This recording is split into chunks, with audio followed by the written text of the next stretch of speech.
மலையாள தேசத்திலிருந்து அழகர் மலைக்கு வந்த 18ஆம் படி கருப்பசாமி. மந்திரவாதிகளுக்கு காவலாக வந்தவர் அழகரின் அழகில் மயங்கி நின்று அழகரின் பாதுகாவலராக ஆன கதை. கதவுகளை மட்டுமே வணங்கும் பின்னணி. வருடத்திற்கு 2 முறை மட்டுமே திறக்கப்படும் கதவுகள். மலைக்க வைக்கும் வரலாறை தான் இந்த வீடியோவில் பார்க்க போகிறோம்.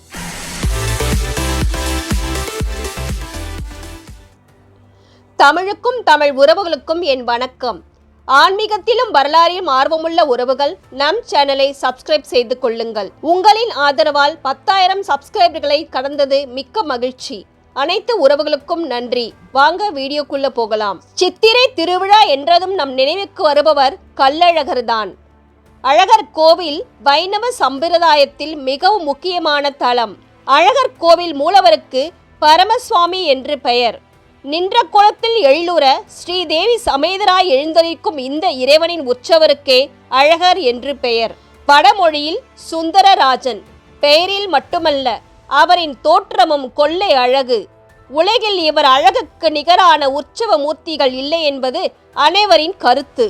அதனால்தான் அதை கவர்ந்து போக நினைத்தான் மலையாள தேசத்தை சேர்ந்த மன்னன் ஒருவன். கோவிலின் சுற்ற சூழல்தான் இந்த கோவிலோடு நகர்ப்புற மக்களை விட நாட்டுப்புற மக்கள் அதிகம் தங்களை பிணைத்துக் கொள்ள காரணமாயிருக்கிறது.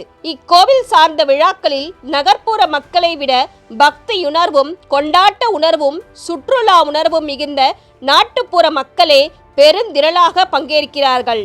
அம்மக்கள் பங்கேற்கும் விழாக்களில் முதன்மையானது சித்திரை பௌர்ணமி அன்று வைகையில் அழகர் இறங்கும் சித்திரை பெருவிழா.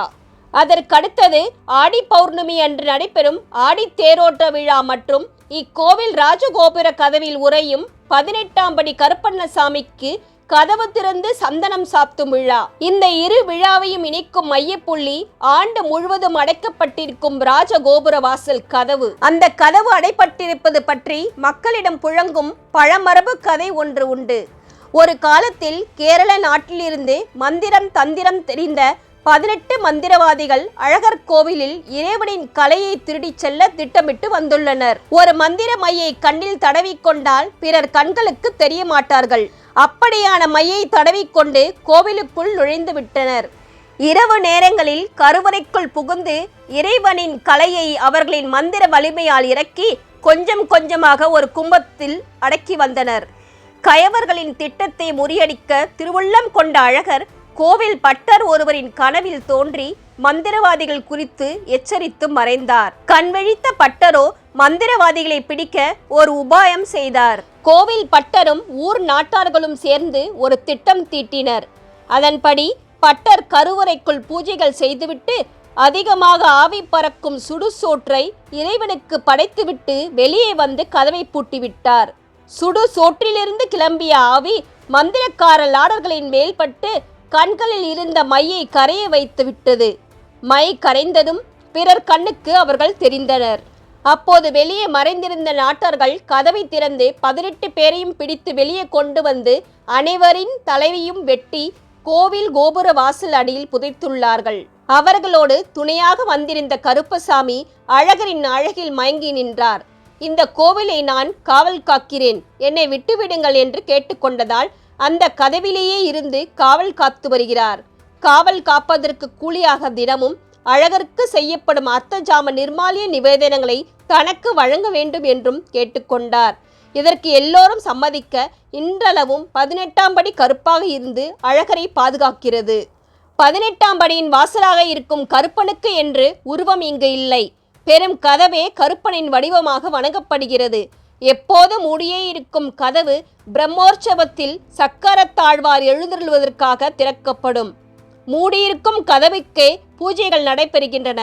சுற்றியுள்ள ஊர்களில் இருப்பவர்கள் தங்களுக்குள் எழும் பிரச்சனைகள் பலவற்றுக்கும் கருப்பன் சந்நிதியில் பிரமாணம் சொல்லி தீர்க்கிறார்கள். அழகர் கோவிலின் மற்றொரு சிறப்பு அங்கு இருக்கும் சைவம் சார்ந்த இறை வழிபாடு. திருப்பதிகளுக்கெல்லாம் முதன்மையான திருமாலிருஞ்சோலை என்று பெயர் பெற்ற அழகர் கோவிலில் விநாயகர் சந்நிதியும் பைரவர் சந்நிதியும் காணப்படுகின்றன. 18ஆம் படி கருப்பின் காவலை தாண்டி எதுவும் உள்ளே செல்ல இயலாது. தினமும் நூபுர கங்கையில் இருந்து அழகருக்கு கொண்டு வரப்படும் தீர்த்தத்தை கருப்பனின் சன்னதியில் வைத்து அது தூய்மையாக கொண்டு வரப்பட்டது என்று பிரமாணம் செய்த பின்னே உள்ளே கொண்டு செல்ல இயலும். கருப்பனிடம் செய்யும் பிரமாணம் நீதி தேவன் சந்நிதியில் செய்யும் பிரமாணத்துக்கு இணையானது. ஒவ்வொரு நாளும் அழகர்மலை கோவில் பூட்டப்பட்டதும் கதவின் சாவி 18ஆம் படி கருப்பசாமியின் முன்பு வைத்துவிட்டு செல்வர். மறுநாள் காலை கோவில் திறக்கும் முன் பட்டர் கருப்பசாமியிடம் பெற்று கதவை திறக்கும் சம்பிரதாயம் இன்று வரை நடைபெற்று வருகிறது.